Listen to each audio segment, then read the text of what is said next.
Hola, muy buenas tardes. Un placer estar con ustedes en este día. Sean todos bienvenidos en nombre de nuestro director, el doctor Luis Alberto Villarreal Villarreal. Agradecemos su participación en el Seminario de Investigación Aplicada, que en esta ocasión contamos con el webinar y terminamos con las actividades correspondientes a la Semana de Marketing y Negocios Internacionales con la participación del doctor Jesús Fabián López Pérez con el tema Retail Analytics, que viene siendo también, nos va a platicar acerca de la transformación digital. Le cedo el micrófono a Ricardo Espinosa Martínez para que por favor presente la semblanza del doctor Fabián López. Sean todos bienvenidos. Semblanza. El doctor Jesús Fabián López Pérez ha desempeñado roles de gerencia y dirección en proyectos de transformación digital y ciencia de datos en decenas de organizaciones durante los últimos 35 años. Profesor e investigador en la Universidad Autónoma de Nuevo León desde el año 2002, su expertise principal es el diseño e implementación de modelos predictivos y de optimización, particularmente aquellos relacionados con la optimización de precios e ingresos, Call Center Analytics, People Talent Analytics, Organizational Sentiment Analysis, Workforce and Staff Optimization, Optimal Territory Design and Routing, entre otros. Durante los últimos 25 años ha liderado proyectos multidisciplinarios para mejorar la utilización de recursos en la cadena de fabricación y suministro. Es SNI Fellow Nivel 2 del 2020 al 2024. Distinción a nivel nacional otorgada por el Consejo Nacional de Ciencia y Tecnología de México. Tiene un postdoctorado en la Texas State University y un doctorado PhD en Ciencias Administrativas en la Universidad de Nuevo León. Fue el primer egresado del programa de doctorado en Administración en la Historia de la Universidad Autónoma de Nuevo León, MBA y además maestría en Ingeniería Industrial por el Instituto Tecnológico y de Estudios Superiores de Monterrey. Licenciatura en Ciencias Computacionales y Mecatrónica en la Universidad Autónoma de Nuevo León.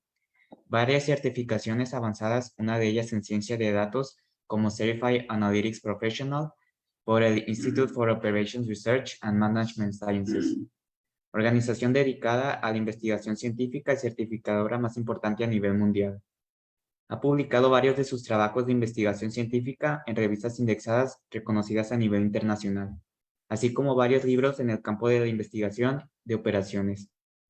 Ganador del Premio de Investigación UANL en el año 2015 y Premio de Investigación FACPIA en el 2020. Ahora le cedo el micrófono al doctor Fabián. Muchas gracias por la introducción y de nuevo mi agradecimiento, una nota de agradecimiento especial para el director Luis Villarreal y también para el doctor Klender, que en esta ocasión pues una vez más me dieron la oportunidad de poder presentar este tema tan interesante y que de alguna forma es una continuación de lo que revisamos en la semana anterior que tuvimos la oportunidad también de participar en el tema de optimización de precios en aquella ocasión, enfocado al tema de finanzas, y en esta otra ocasión a un tema mucho más amplio. Voy a tomar la oportunidad el día de hoy para hablarles de varios casos de uso en temas de retail, enfocados a merchandising, al tema comercial, y pues todo ello en el trasfondo de la utilización y la aplicación de la transformación digital, ¿verdad? Y voy a tomar la oportunidad para la gente que no estuvo la sesión anterior, que les comenté hace rato, empezar con una analogía, y esta analogía es el tema de la complejidad utilizada, entendida como un arma para competir.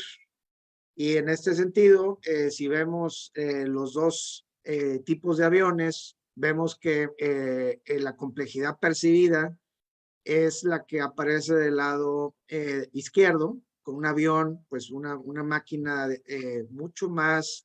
con mucha más complejidad percibida, con un tablero muy complicado, pero que precisamente esa percepción de complejidad es la que buscamos a través de las soluciones de transformación digital, particularmente de ciencias de datos, pues reducir a lo que del lado derecho vemos como la complejidad vital o la complejidad que está añadiendo valor al proceso de negocio, ¿verdad? Esta analogía me ayuda para que todos estemos ahora sí en sintonía con respecto a este otro mensaje, que es lo que mencioné hace rato de cómo el tema de la complejidad en el tema de los multiproductos y los multicanales, pues es una realidad y es precisamente algo que, lejos de tender a disminuir o a reducirse, pues cada vez va a tender a ser mucho más complejo, y eso es lo que se avisora para los siguientes años. No hay duda de que para los directores de empresa, pues este tema de lidiar con la complejidad y con las cadenas de suministro multisourcing y con los canales hacia el cliente, hacia el mercado también multicanal, pues es algo con lo cual, lejos de verse como una situación que tendería a verse como el tener que hacerlo para poder sobrevivir, pues se debe ver más bien como un tema de cómo utilizar esa complejidad para competir, ¿verdad? Y entonces esto me lleva a ahora sí hablar del tema de esta paradoja, ¿verdad? Que se menciona ahí de Solow. El tema de la paradoja es porque precisamente la tecnología tiende a generar un gap con respecto al desarrollo de negocios, y ese gap es el que se percibe ahí en el gráfico, ¿verdad? Y la paradoja es precisamente porque en realidad la tecnología no es necesariamente la que genera el valor económico para el negocio, y precisamente ese gap es lo que evidencia esta situación de diferencia. Y podemos nosotros luego entonces argumentar o generar hipótesis del por qué. Bueno, existen tres hipótesis, todas ellas en el sentido de la teoría, analizados y comprobados. Han habido también otros estudios, pero estos tres son los más importantes, y una de ellas es la escala. La escala en cuanto a la generación de tecnología con respecto al desarrollo de negocios. La escala en la cual crece uno y el otro, pues no es el mismo, ¿verdad? El otro es precisamente el efecto que hay de factores que están sobrelapados, en el sentido de factores que están habilitando incrementos de desarrollo tecnológico, y que no necesariamente todos ellos inciden de manera directa o de manera igual en el desarrollo del negocio. Y el tercero, que es el que a mí más me gusta poner como ejemplo, para mí es el efecto, el factor más importante, pues es el factor que hay, el tiempo que hay entre el cual se genera una tecnología emergente, y el tiempo que existe en el cual esa tecnología está en forma asequible y en forma disponible y en forma de costo-beneficio para la empresa. Ese es lo que se le menciona el time to value, ¿verdad? Entonces, estos tres factores generan un problema, y este problema pues tiene que ver con cuál es la mejor estrategia para la generación de valor, porque la tecnología por sí solo pues no va a ser el que lo dé. Y entonces se generan estos ciclos en forma de S, que están del lado derecho, ¿verdad?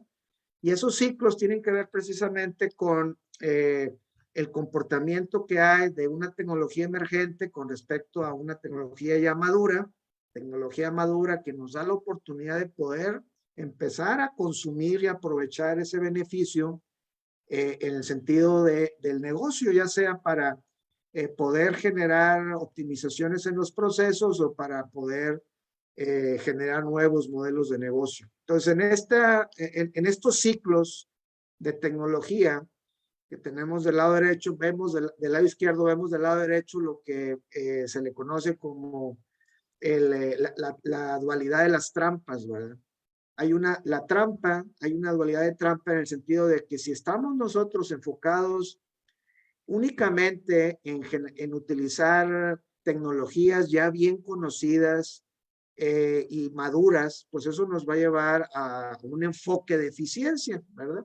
Sin embargo, ese enfoque de eficiencia, si siempre estamos nosotros dándole prioridad o énfasis a ese enfoque, pues podemos caer en la trampa del aparente éxito, ¿verdad?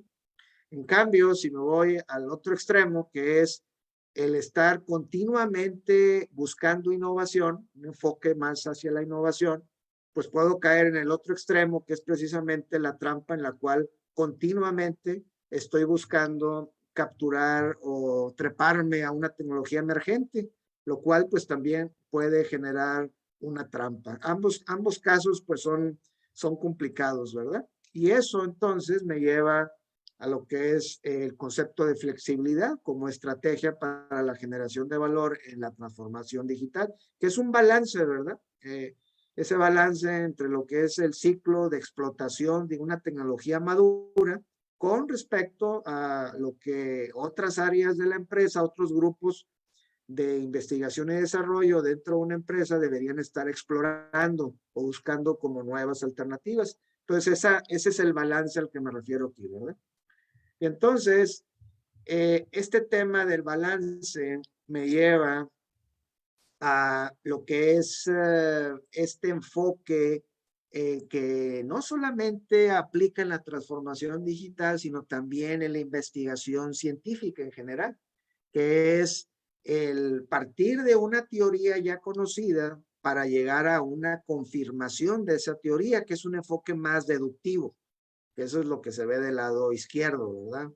Esto está enfocado en confirmar una teoría, si lo vemos desde el punto de vista de una investigación científica, y me parece que es bastante análogo a lo que pudiera ser en una empresa el enfoque de eficiencia. En cambio, del lado derecho, que es un enfoque más hacia la innovación, pues el enfoque es inductivo, en el sentido de que partimos nosotros de la realización de un problema, y en ese problema la teoría es escasa, y entonces vamos y buscamos la forma de generar la comprobación de una hipótesis y generar nueva teoría, que es precisamente la contribución científica que todos los investigadores buscamos hacer, particularmente en tesis de doctorado, en donde en lo que se busca es precisamente ir cerrando las brechas científicas, ¿verdad? Entonces, este intercambio, ciclo de intercambio, va relacionado a la estrategia de flexibilidad que mencionaba en el slide anterior. Y entonces, con esto, el siguiente tema que quiero compartir con ustedes es el proceso. Todo este proceso, pues parte de 6 elementos cuando estamos hablando de la transformación digital. La primera etapa, pues es poder lograr hacer un mapeo de todo lo que corresponde a las madurez de nuestras capacidades digitales, ¿verdad? ¿Cuál es la situación actual y cuál es la búsqueda aspiracional a la cual buscamos llegar? Y hay varios dominios, varios ejes sobre los cuales se hace este análisis gap, este análisis de brecha, ¿verdad? Ese sería el primer paso. El segundo paso es, identificado esas brechas, revisar cuáles son las capacidades digitales sobre las cuales debo cubrir esas brechas que identifiqué en el paso anterior, ¿verdad? Mapear esas capacidades digitales nos va a llevar en el siguiente paso, número 3, a determinar, bueno, de esas capacidades digitales faltantes, cuáles de ellas tienen importancia relativa actualmente con respecto al futuro. Puede ser que en algunas de esas capacidades digitales que yo mapeé en el paso 2, algunas de ellas sean importantes para la situación actual, pero no necesariamente sean igual de importantes para la situación futura. Y es precisamente donde la razón por la que se le llama a este paso número 3 es la definición de la estrategia, ¿verdad? Porque aquí es un tema de apostar y déjenme usar esta palabra, de adivinar el futuro en cuanto a qué capacidades digitales van a ser más relevantes o menos relevantes en el futuro, ¿verdad? Determinada esta estrategia de la definición de la estrategia, pasamos al punto número 4. En el punto número 4, el enfoque ya no es presente contra futuro. Ahora lo que buscamos es determinar el valor, la determinación del valor de negocio. Y ese valor de negocio es un ratio, ¿verdad? El ratio que hay entre la simplicidad para implementar un capability digital con respecto a la generación de valor que voy a obtener implementando ese capability. Entonces, acabo con estos 4 cuadrantes. No hay duda que quisiéramos nosotros priorizar aquellos casos, aquellos capabilities digitales en los cuales la simplicidad sea muy alta para poderlos implementar y que el valor sea muy alto. Este cuadrante es el cuadrante ideal, ¿verdad? Identificado esos capabilities, ahora sí me dedico a revisar los casos de negocio sobre los cuales yo puedo implementar esos capabilities. Y el caso de negocio es precisamente para el efecto de un plan presupuestal multiaño, ¿verdad? Multianual, que es precisamente el último paso, que es el roadmap. Ya revisados todos los casos de negocio con la inversión y el valor esperado para el negocio, pasamos a lo que es una especie de implementación multianual, que es precisamente el paso número 6. Y bueno, hablando particularmente de la estrategia de transformación digital aplicado en temas de retail, que es donde tenemos para el día de hoy la plática, pues no hay duda que han habido estudios en el pasado y en los cuales existen evidencia de cuáles son los principales drivers en los cuales los negocios de retail están enfocados. Y no hay duda que el principal es la adquisición de nuevos clientes. Seguido de eso viene el tema de la diferenciación con la competencia, la generación de nuevos modelos de negocio, nuevos tipos de ingreso, nuevos canales, el incremento de la lealtad. Entonces, fíjense qué interesante aquí, el negocio, al menos en este estudio en el 2015, le da más importancia a la adquisición de nuevos clientes desde el punto de vista comercial, comparado con respecto con el tema de la lealtad. Y es que la lealtad, cualquiera pudiera argumentar, el tema de la lealtad hasta cierto punto es más fácil lograrlo comparativamente con respecto a la adquisición de nuevos clientes. Entonces, este tema de qué es más fácil o qué requiere menos esfuerzo, pues es muy contrastante con respecto a lo que aparece en este estudio, ¿verdad?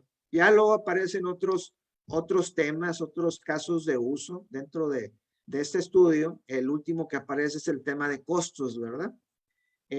Bueno, eso es lo que corresponde a los principales casos de uso o búsquedas en la transformación digital en retail.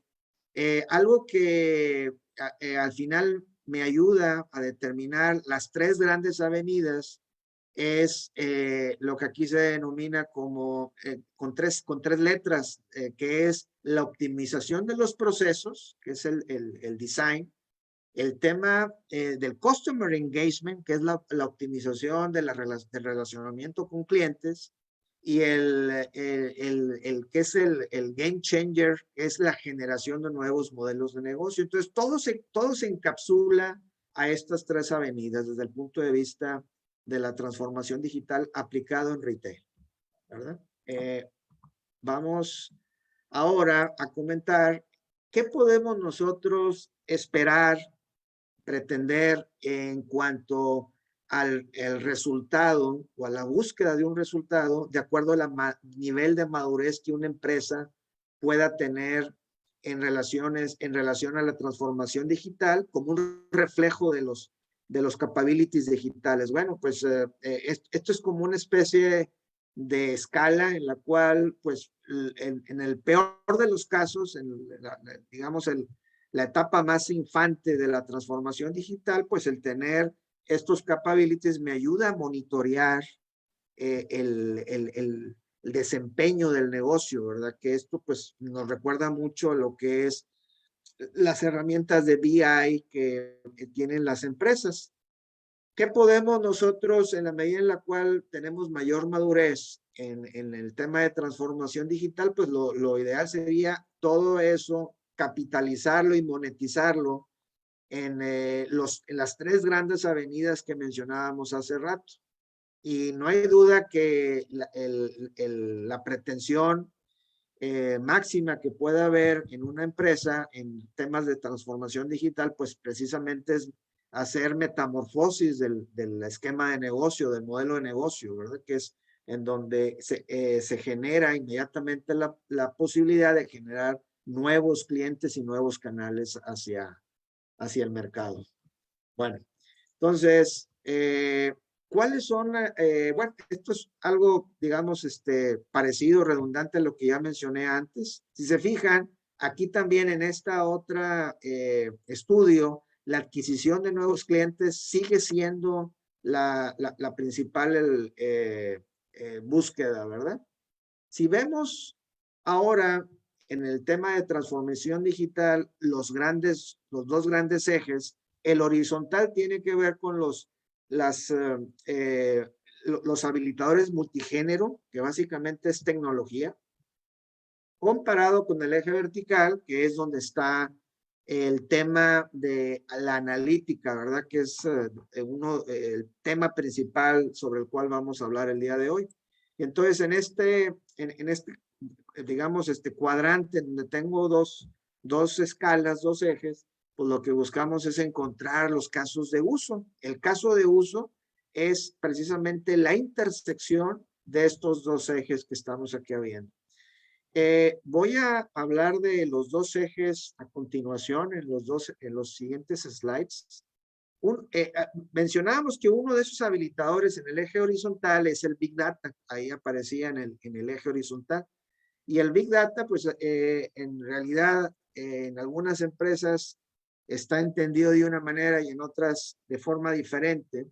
Pero el Big Data, si pudiéramos nosotros entenderlo como las dimensiones o los dominios sobre los cuales se entiende el Big Data, pudiéramos hablar de tres grandes dominios, que es el volumen, la velocidad y la variedad de los datos. Estos tres ejes multidimensional, tres ejes, nos lleva precisamente a una habilitación, que precisamente uno de ellos que veíamos en el eje horizontal, que es el Big Data. Y cada uno de ellos es importante. Si ustedes me pidieran mi opinión de cuál de los tres es el más importante, posiblemente la variedad de la información y de las fuentes de información y datos, el aprovechamiento y la administración, la gestión de esto, para mí es de las tres la más importante. El volumen, la verdad, pues no lo es el más importante, yo creo que es el menos importante. Y la velocidad y el tiempo real, pues sí lo es, aunque no es necesariamente algo que, digamos, en la mayor parte de los casos tenga que ser un requisito. Muchas veces se menciona o se tiene la pretensión de que la toma de decisiones en tiempo real es lo que mayormente me va a dar la posibilidad de generar un factor competitivo y de diferenciación con respecto a la competencia. No necesariamente. En ocasiones el hacerlo en tiempo real genera complejidad y no genera el valor esperado para el negocio, y sí una inversión sobre la cual hay que costear el caso de negocio. Bueno, este tema que mencionaba yo como el más importante de los tres ejes del Big Data, que es el tema de la diversidad de los datos, me lleva a un concepto que es el tema de transicionar de las transacciones a las interacciones. El enfoque de interacción va en varios sentidos. En el sentido de tradicionalmente las interacciones que hay entre personas, empresas y consumidores, pues sería, digamos, el caso muy común en el tema de retail y en el tema comercial, pero también hay otro tipo de interacciones como las que vienen aquí, que son de personas con cosas y de cosas con cosas, el Internet de las cosas, ¿verdad? Entonces, estas tres dominios, estos tres tipos de interacciones en el retail, pues son de importancia mayúscula, porque precisamente ya veíamos que el principal componente que las empresas están diciendo en los estudios que están buscando es la adquisición de nuevos clientes. Ese es el que viene a mero arriba. Y no hay duda de que el poder sacar un buen provecho de estas tecnologías, de estos habilitadores digitales, el Internet de las cosas, me va a ayudar, me va a habilitar el poder tener acceso a analizar los datos que provienen de todas estas interacciones. Y en el retail, pues aquí pueden ver diferentes casos de uso sobre los cuales tengo la oportunidad de generar una mejor experiencia del cliente. Esa es una estrategia. Otra estrategia sería, por ejemplo, la reducción de costos y, como también mencionábamos hace rato, la generación de nuevos modelos de negocios. Entonces, todos estos casos de uso apuntan precisamente en la estrategia que mencionábamos hace rato de la adquisición de nuevos clientes. Y yo pienso que también contribuye, por ejemplo, a lo que es la reducción de costos en la parte de procesos, ¿verdad? Bueno, esa fue la introducción para los habilitadores de la transformación digital en el eje horizontal, y ahora en la parte vertical, que tiene que ver con el capability analítico.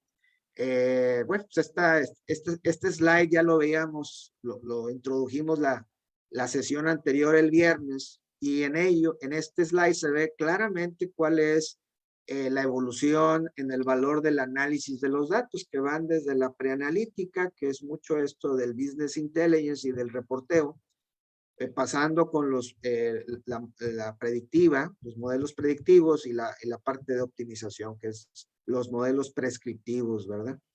Algo interesante en este sentido, pues, es darnos cuenta que cada uno de estos tipos de analítica, pues tienen características que lo hacen, no solamente lo hacen diferente, sino que se complementan en el sentido de saber cuáles son los factores que mayor impacto pueden tener en un proceso. Me ayuda a poder hacer predicciones mucho más certeras, y con esas predicciones y esas curvas de comportamiento puedo alimentar esas curvas en un modelo de optimización para generar el mejor escenario posible, la mejor combinación de productos, la mejor combinación de precios, el assortment que me permita, por ejemplo, lograr un objetivo de generación de demanda o generación de ingresos, ¿verdad? Por poner algún ejemplo, ¿verdad?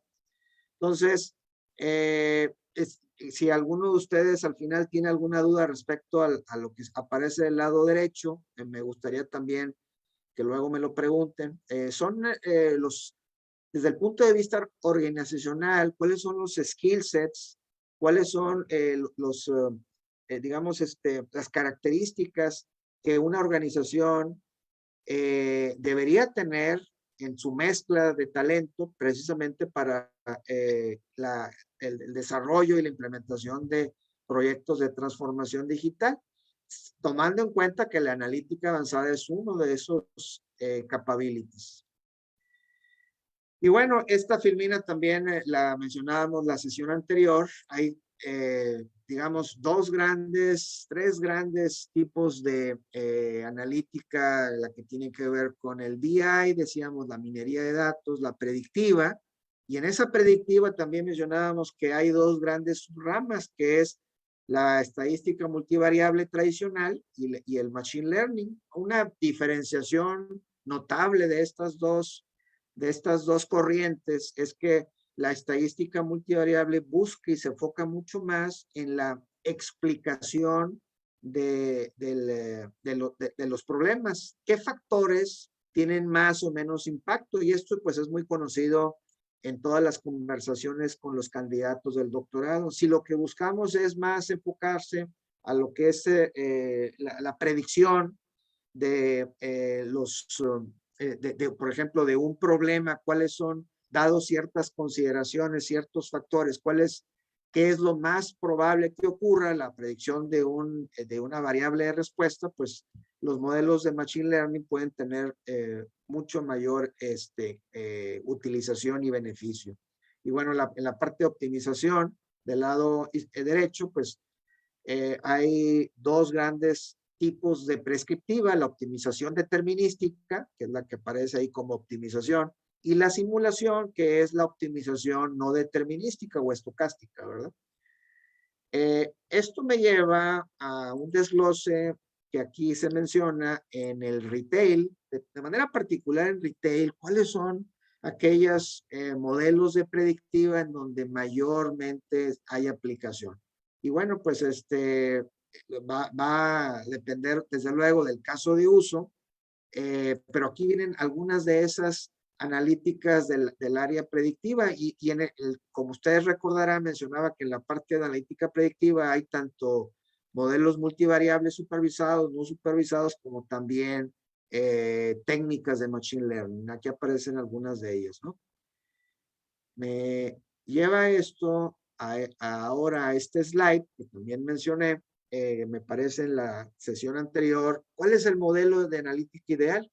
El modelo ideal es aquel en el cual no solamente estoy incluyendo los datos que describen un problema, sino también las reglas de negocio que, incluidas junto con los datos, generan precisamente este modelo idealizado, ¿verdad? En el cual no solamente los datos me están diciendo y están guiando la significancia de los factores, sino que además las restricciones o las reglas de negocio que se incluyen en los modelos me ayudan a hacer consistente los efectos esperados de esos datos sobre las relaciones causa y efecto.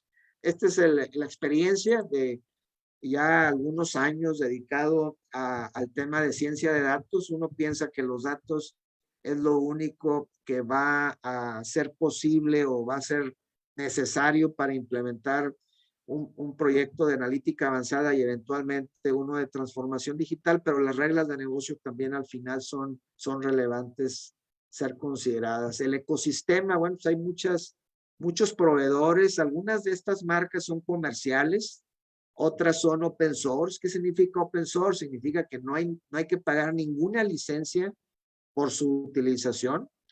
Se darán cuenta que algunas de ellas son muy conocidas. Las licencias de IBM, por ejemplo, pues no son open source, hay que pagar licenciamiento por su uso, ¿verdad? Entonces, dependiendo del tipo de analítica, preanalítica, predictiva o prescriptiva, tenemos diferentes opciones, y dentro de cada una de ellas, algunas licencias son open source, significando que no hay ningún costo en su utilización, y con ello todas las soluciones que se construyen para beneficio de la organización, pues no hay que pagar ninguna licencia, no hay ningún costo de licencia. ¿Cuál es? No sé si recuerdan, uno de los pasos era el poder mapear los gaps que hay entre la madurez que tiene una empresa en temas de transformación digital con respecto al estado deseado. Y algo que aquí, de acuerdo a este estudio, que tiene ya 5 años de haber aparecido, pues el tema, dentro de los temas de transformación digital, hay dos elementos muy importantes que es donde se reconoce que hay mayor brecha, ¿verdad? En la mayor parte de las organizaciones. Y uno de esos elementos es precisamente el capability de analítica, ¿verdad? Que es la razón por la cual estamos el día de hoy haciendo énfasis en este tema.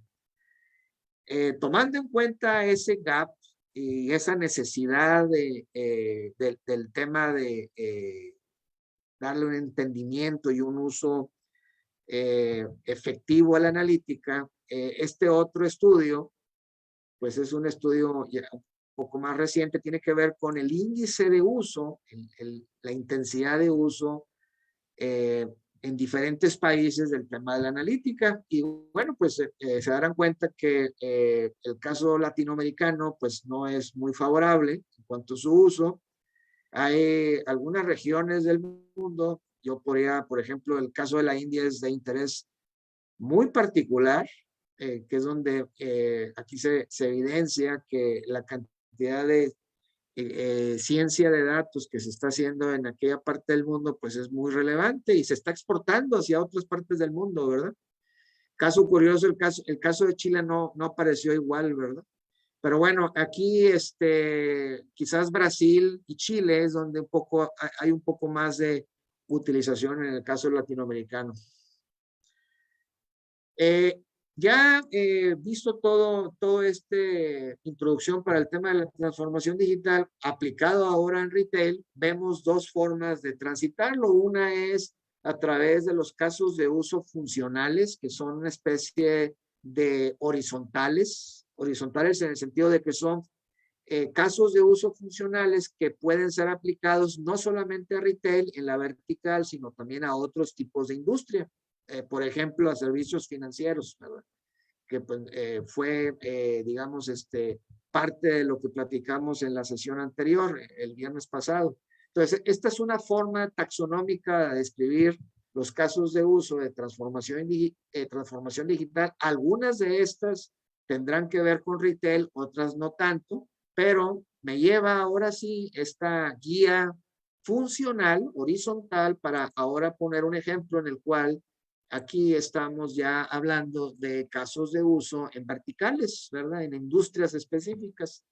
Y en este caso, estoy enfatizando los casos de uso para retail y bienes de consumo masivo, que son, digamos, dos industrias, dos verticales muy relacionadas una con la otra, ¿verdad?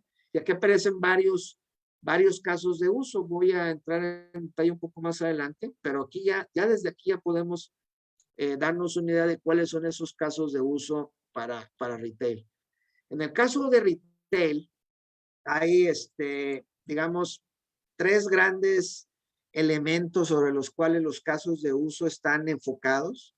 La parte que tiene que ver con la optimización de procesos, en el 40% de los casos aparece este estudio de IBM, que es donde hay enfoque a optimizar las operaciones de retail. Un 7% a temas que tienen que ver con el aspecto financiero del negocio. Y el 53% de los casos tienen que ver más con el enfoque comercial, el enfoque hacia la mercadotecnia y el engagement con los clientes. De hecho, este 53% se divide o se subdivide en dos grandes bloques, que es 31 hacia la adquisición de nuevos clientes y el 22 con el tema de la experiencia del cliente, que va muy relacionado con la lealtad, ¿verdad? El tema de lealtad que mencionábamos también hace rato. Entonces, bueno, esto es en lo que se refiere a retail. Si lo vemos como valor, no hay duda que el valor que hay en trillones de dólares expresados en este estudio de McKinsey del 2017, pues podemos ver que sí, ciertamente algunos están hacia temas de inventarios, temas de procurement, abastecimientos, pero la mayor parte del beneficio en temas de retail, de analítica, están enfocados a lo que mencionábamos ya en la filmina anterior, ¿verdad? Y de alguna manera, pues es el enfoque de esta semana, ¿verdad? Que es el tema de marketing y de ventas, ¿verdad? En una proporción menor es el tema de elementos hacia el área de finanzas o otro tipo de áreas como abastecimientos. Bueno, voy a pasar a esta otra filmina en donde ya de manera muy específica hablamos de casos de uso, por ejemplo, en aspectos como la analítica de la canasta de compra. Y aquí hay casos de implementación, casos de uso muy específicos, como es el análisis de afinidad. ¿Qué productos se compran juntos, verdad? ¿Qué productos son afines entre sí?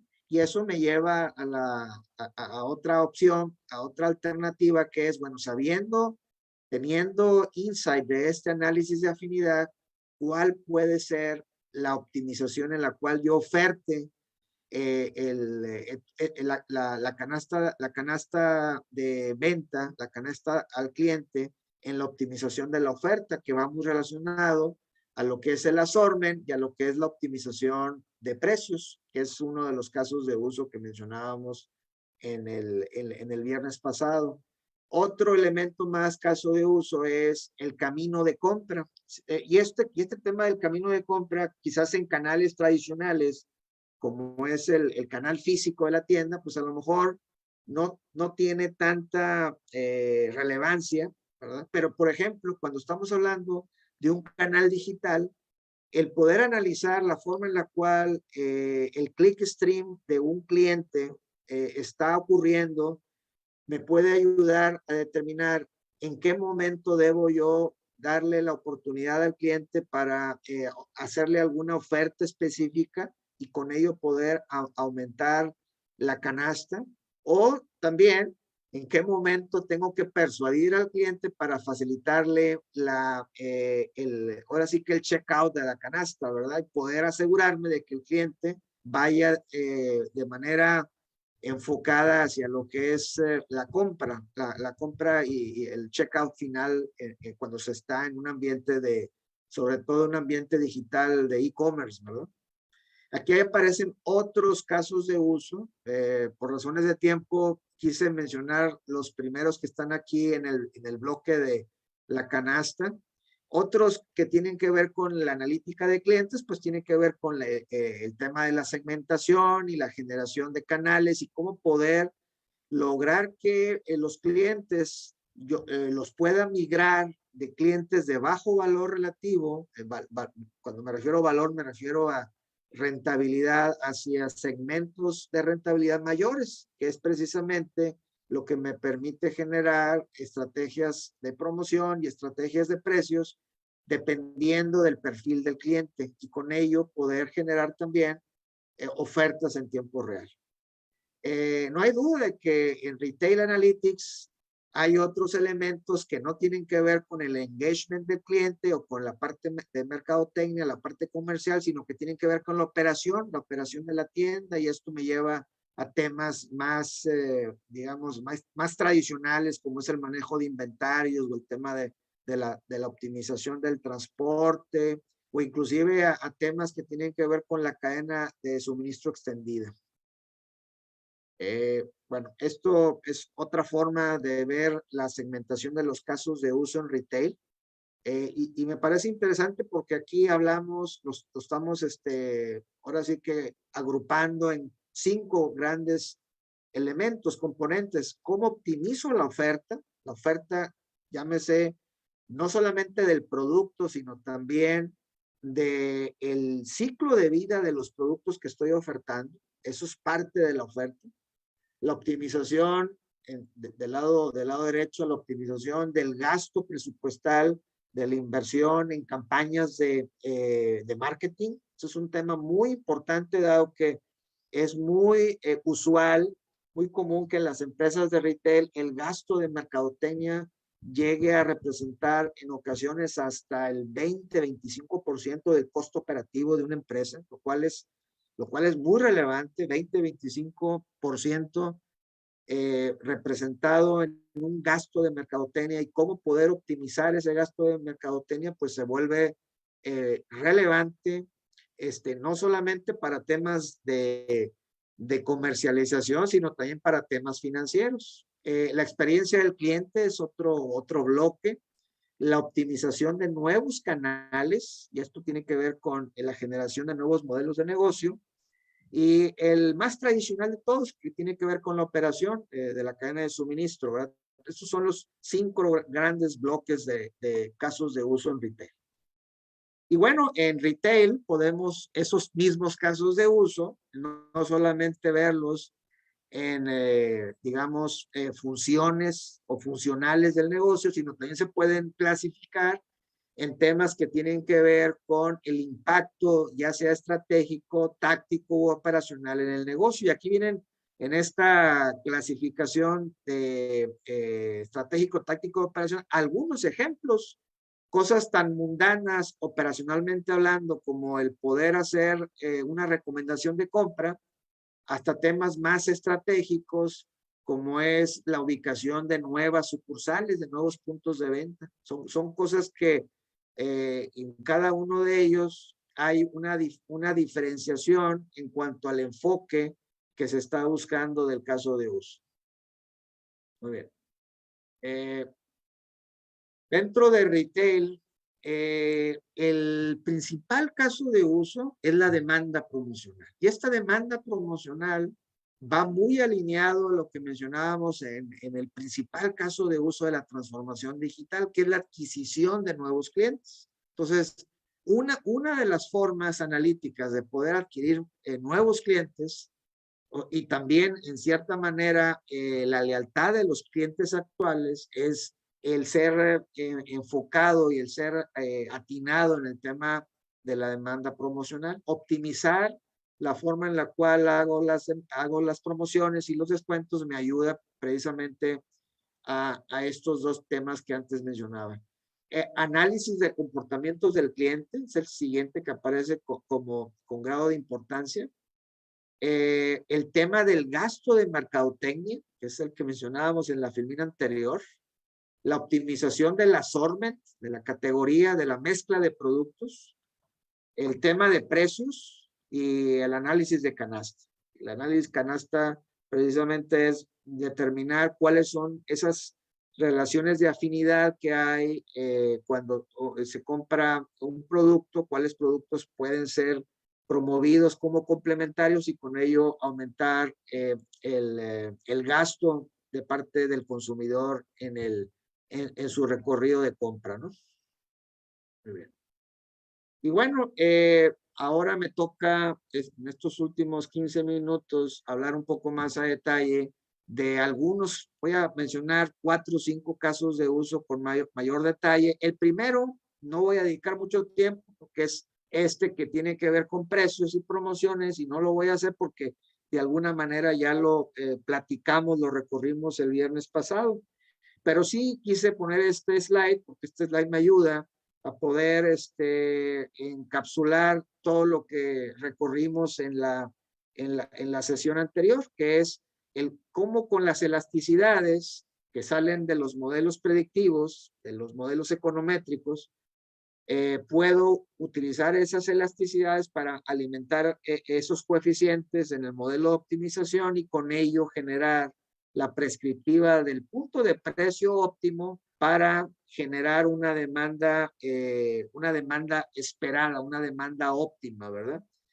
Y con ello, esa demanda, que es la variable de respuesta al precio que estoy prescribiendo, maximizar el revenue, maximizar el tráfico, maximizar el profit, ¿verdad? Que pudieran ser diferentes elementos multiobjetivo en un caso de negocio.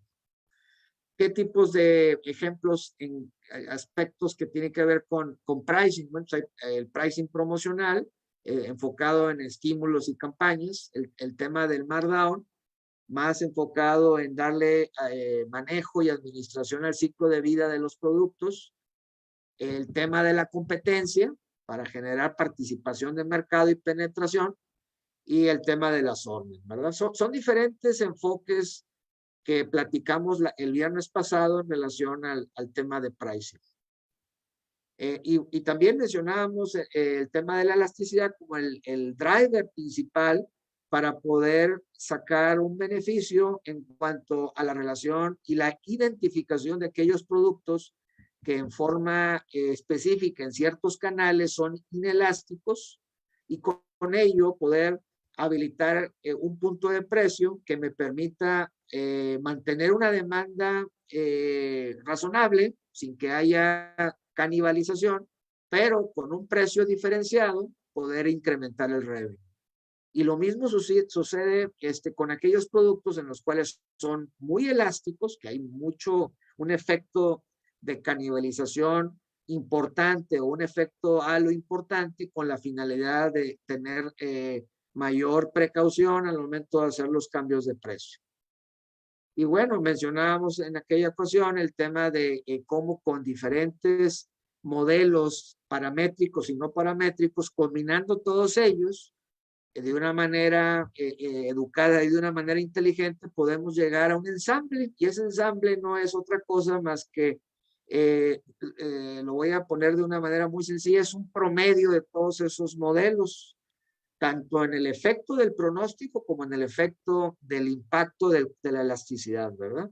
Con esos modelos ensamblados, elasticidades ensambladas, logro no solamente ser más asertivo en el pronóstico, que eso está comprobado en la literatura científica, en los modelos de ensamble son los mejores, es el estado del arte en lo que se refiere a los modelos predictivos, a los modelos de pronóstico, pero sobre todo teniendo la confiabilidad de esas elasticidades, puedo pasar a generar la optimización, que es el tema en el cual determino los puntos de precio óptimos con la mezcla óptima de diferentes productos y con ello minimizar la canibalización, maximizar el efecto halo y a la vez, desde el punto de vista financiero, pues promover el tema del revenue, del profit, ¿verdad?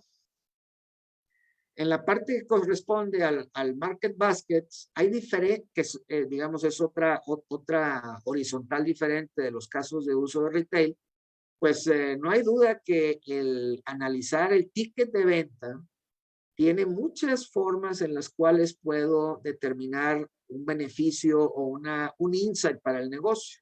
Por ejemplo, determinar cuáles son los ítems que en promedio cada cliente en cada tienda me compran, en qué días, en qué horas se compran, qué productos se compran juntos, cuál es el tipo de promociones que mejor funciona, cuáles son los productos que más aparecen en el ticket, en la canasta de compra, etcétera, cuáles son slow movers o fast movers en temas de consumo. Todo esas insights pertenecen a la analítica, digamos, a la preanalítica exploratoria, pero con reglas de asociación puedo llevar esto a una analítica predictiva y eventualmente a la optimización, que es lo que mencionábamos en la analítica avanzada, ¿verdad? ¿Qué puedo hacer con toda esa, con el análisis del market basket, de la canasta de compra? Bueno, pues eventualmente hacer recomendaciones de compra para el cliente, enfocadas ya sea para promover venta cruzada o para generar la oportunidad de que clientes migren de ciertas marcas a otras marcas que generen mayor rentabilidad para el negocio. Eso es lo que se le llama hacer el upgrade del cliente, en el sentido del valor y de la rentabilidad, ¿verdad? ¿Qué otros casos de uso podemos encontrar en retail? Bueno, pues aquí aparecen 4, todos estos me parecen muy interesantes. Por ejemplo, el tema del robo, el tema que mencionábamos hace rato de cómo poder en un ambiente de comercio electrónico darme cuenta cuando un cliente está a punto de abandonar su búsqueda y su compra mediante elementos de clickstream y sobre todo motores de analítica predictiva. Puedo determinar aquel momento en el cual la probabilidad de que el cliente se me vaya a ir es muy alta y entonces ahí motivarlo con alguna oferta, por ejemplo. Aquí aparece otro caso de uso que es el que tiene que ver con la afinidad de productos, ya mencionábamos antes, el tema de la analítica de texto enfocado en lo que son sentimientos del cliente y esto pues puede venir de una cantidad de fuentes de información muy extensa, no solamente internas, sino medios externos, ¿verdad? Y el tema de las cadenas de Markov, me parece muy interesante porque precisamente tiene que ver con las secuencias y las estrategias de interacción en las cuales puedo yo ver la forma en la cual el camino de compra, sobre todo en comercio electrónico, se va dando. ¿Cuál es la forma en la cual transiciona un cliente en su canasta de compra semana a semana? ¿Cuál es el comportamiento que existe en esa cadena y en esa secuencia de transacciones, de tickets que se van dando a lo largo del tiempo? va en aumento, el valor del cliente va en disminución. Es precisamente las cadenas de Markov y la teoría de juegos lo que me ayuda a determinar cuál es la predicción, lo que puedo esperar en cuanto al valor de un cliente y al ciclo de vida del cliente, porque olvidé mencionar, pero el ciclo de vida no solamente es de los productos en el assortment, sino también en el proceso comercial.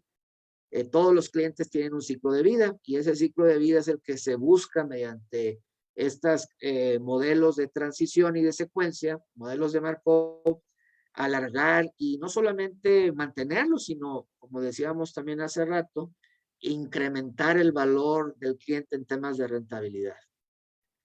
Muy bien, y algo que también me recuerda mucho a lo que comentamos en la sesión anterior es el tema del customer journey, o sea, todo el camino, el recorrido que tiene el cliente a través de diferentes canales, y eso me lleva a lo que es la combinación de diferentes analíticas multigénero para en forma holística poder optimizar la experiencia del cliente, en la percepción del cliente, y con ello el engagement y el tema de la lealtad, pero también desde el punto de vista comercial, el valor del cliente, ¿verdad? El valor en el sentido de rentabilidad y de profit, ¿verdad? ¿Qué es lo que buscamos? Lo que buscamos es que todos estos elementos de analítica avanzada estén conectados y estén embebidos en los procesos del negocio. O sea, de los datos, esos datos a través de los modelos de analítica me ayuden a tomar decisiones, algunas decisiones en tiempo real, otras no necesariamente, pero que al final todo ello incida en un proceso de negocio. Porque si todo esto, este pipeline, toda esta tubería que estamos hablando de datos y de modelos y de analítica y de influencias en la toma de decisiones no están conectados en un proceso, pues no va a haber en realidad algo que vaya a estar operacionalizado en el sentido real de que se busque en un negocio, ¿verdad? Entonces esta es la parte fundamental. Y todos estos casos de uso que hemos platicado ahorita, que pues en realidad tuvimos que hacerlo de manera muy general, pues tienen un trade-off, que es el costo y la complejidad con respecto al valor. Y ese tema, pues este tema no es trivial, porque lo que se busca precisamente es dirigir el esfuerzo en el tema de la transformación digital a aquellos casos de uso que requieran menos costo y menos complejidad y que añadan más valor, que es precisamente la combinación ganadora, ¿verdad? Este es un ejemplo del tema de cadena de suministro, caso de uso de cadena de suministro en temas de retail. Habíamos estado hablando todo este tiempo de retail, pero habíamos estado hablando siempre del tema comercial y del tema del gasto de mercadotecnia, ¿no? Habíamos descuidado todo el tema de la cadena de suministro. Y bueno, si yo pudiera, con mis años de experiencia, resumir cuál es el reto, cuál es el principal challenge que hay en la cadena de suministro, pues es precisamente lidiar con este tema de la varianza que hay en la demanda con respecto a la varianza que hay en la capacidad. Y esto nos lleva, esta situación dispareja que hay en las varianzas de un elemento y del otro, nos lleva precisamente a los modelos de predicción y a los modelos de optimización que permiten o buscan precisamente embonar estos dos elementos de la cadena de suministro, capacidad y oferta, ¿no? Y bueno, el otro elemento que también es muy importante en retail y muy particularmente ahora después de la pandemia, pues es el tema de la rotación de gente. En este sentido, en retail, muy particularmente en retail, el tema de rotación de gente y el tema de cómo lograr que el engagement no solamente sea a los clientes, sino también a los empleados, me lleva a modelos de analítica como el que aquí estamos presentando, que es un tema en el cual buscamos que los indicadores de recursos humanos, en este ejemplo muy sencillo, donde tenemos dos grandes grupos de variables latentes. Este es un modelo estructural, es un ejemplo de un modelo estructural que aplicamos. ¿Cómo poder que estos dos factores me lleven a tener un impacto en las variables del negocio? Dos variables de respuesta, dos variables del negocio, que es nivel de servicio y el tema del EBITDA, ¿verdad? Y entonces, mediante un modelo, en este caso, vuelvo a decir, de ecuaciones estructurales, podemos modelar cuáles son las relaciones de todos esos factores que aquí estamos poniendo como ejemplo, ¿verdad? Y el modelo, la capacidad, la varianza explicada por el modelo, pues forma parte de la capacidad con la cual nosotros podemos integrar las estrategias de recursos humanos precisamente para darle significado a estas métricas en temas que tienen que ver ya con la operación del negocio. Voy a terminar con el tema de la metodología. La metodología de implementación en las soluciones de analítica es muy parecido a lo que ocurre en un proyecto de doctorado.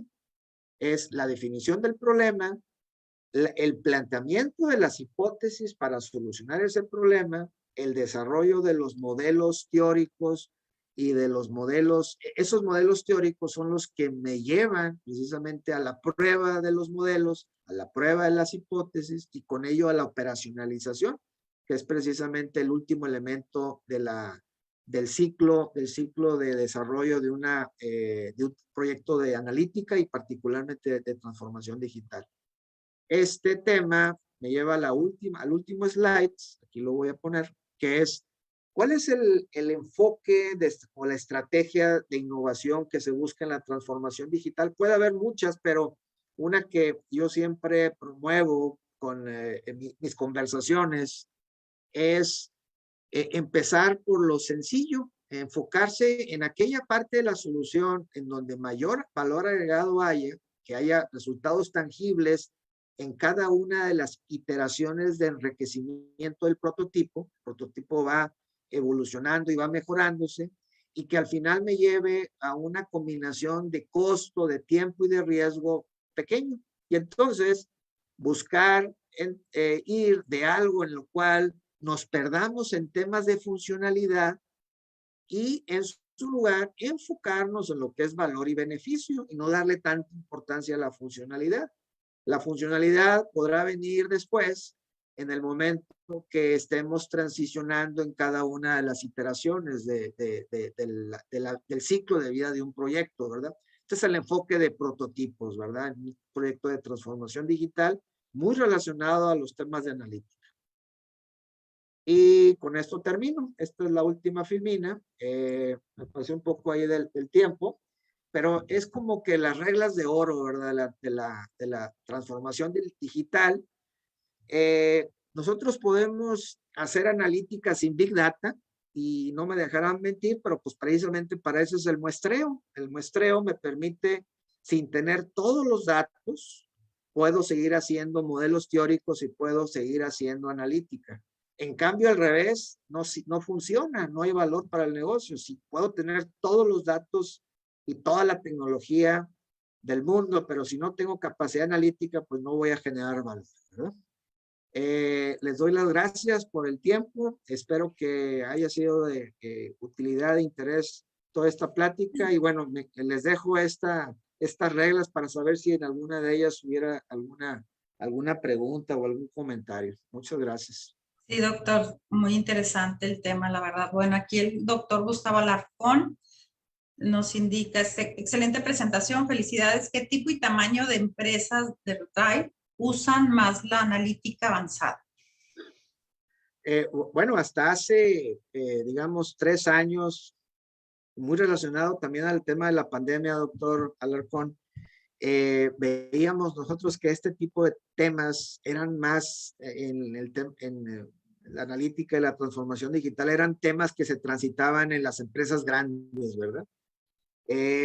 Pero sucede que ahora que ocurrió todo ese tema de la pandemia, muchos startups empezaron a aparecer en el mercado y con ello, pues parece ser que ya el uso de la analítica y sobre todo con las soluciones open source, pues empieza a ser cada vez un recurso mucho más transitable, más affordable, más asequible para empresas que no son tan grandes, ¿verdad? Y yo me atrevería a decir que la tendencia es que este tema del open source y de la licencia, de las licencias gratis de analítica, pues, y de tecnología, la tecnología siempre va a tener un costo, ¿verdad? Sobre todo ese costo viene cuando la tecnología no está madura, pero en la medida en la cual nos trepemos en el momento apropiado la tecnología, podemos hacer que las empresas que son más pequeñas y también más ágiles, pues tengan la oportunidad de tener estos beneficios, estos habilitadores. Muy bien, tenemos otra pregunta, doctor. De acuerdo a su percepción, ¿en qué porcentaje considera usted que ha afectado la pandemia a las principales empresas minoristas del 2020 al 2022 a la fecha? Sí, es muy buena pregunta. En general, durante la pandemia, el tema fue negativo, fue a la baja. Yo creo que eso afectó a todas las empresas del sector de la industria. Sin embargo, en el último año ha habido un repunte y esto, desafortunadamente, ocasionado en forma orgánica por el tema de la inflación. No necesariamente por un tema de valor. Entonces, en ese sentido, no sé si estoy contestando la pregunta correctamente, pero la pregunta original, pero tiene una mezcla, ¿verdad? En el último año ha habido un repunte en la industria, pero no necesariamente por razones que tienen que ver con la mezcla de precios o la mezcla que tiene que ver con valor de clientes, sino más bien por temas de inflación. Muy bien, y ya por último, por cuestiones de tiempo, nos preguntan que en qué aspectos ha afectado la crisis sanitaria a las empresas minoristas. No, bueno, pues lo decíamos hace rato, la forma en la cual el cliente habitualmente va a hacer su canasta, pues habitualmente, tradicionalmente ha sido en forma física, ¿verdad? Ahora con la pandemia y todo este tema, pues el canal del e-commerce y el canal de entrega a domicilio, inclusive también el canal del cual el cliente va precisamente a hacer su mandado y ya nada más se le entrega lo que se le llama como el pick-up. Ese tema de operación enfocado al e-commerce, pues ha venido de forma creciente muy importante, un incremento alrededor del 30%, en ocasiones más cercano al 50% de incremento de operación, y eso llegó para quedarse. Entonces, en ese sentido, mi pronóstico es que la crisis tiende a desaparecer, tiende a irse, pero el modelo de negocio definitivamente se va a quedar. Llegó para quedarse. Muy bien, mi padre, doctor. Te pido de favor que si dejas de compartir para poder poner el reconocimiento. Y bueno, les recuerdo a todos los participantes que ya está ahí el link para la encuesta de salida, que me puedan apoyar, por favor.